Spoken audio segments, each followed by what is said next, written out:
করোনাকালের পর থেকেই সংকুচিত হতে থাকে উত্তর কোরিয়ার অর্থনীতি। গত বছর দেশটির জিডিপি যে পর্যায়ে এসে দাঁড়ায় তা প্রতিবেশী দক্ষিণ কোরিয়ার মোট দেশজ উৎপাদনের মাত্র 1.7%। এ অবস্থায় গ্রামীণ অর্থনীতি শক্তিশালী করতে নতুন উদ্যোগ নিল কিম জং উন প্রশাসন।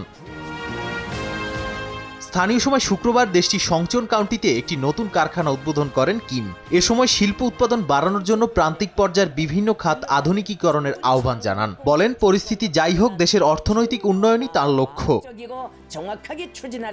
উদ্বোধনী অনুষ্ঠানে কিম জং উন একটি কারখানা পরিদর্শন করেন, যেখানে সয়া সস, মিষ্টি মশলা সহ অনেক কিছু উৎপাদন করা হয়। কারখানাটিকে দেশের উৎপাদন ব্যবস্থার উন্নতি এবং কর্মসংস্থানের সুযোগ তৈরির জন্য গুরুত্বপূর্ণ পদক্ষেপ হিসেবে দেখা হচ্ছে।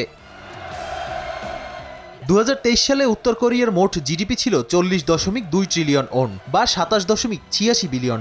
একই সময়ে দক্ষিণ কোরিয়ার জিডিপি ছিল 2401.2 ট্রিলিয়ন ওন।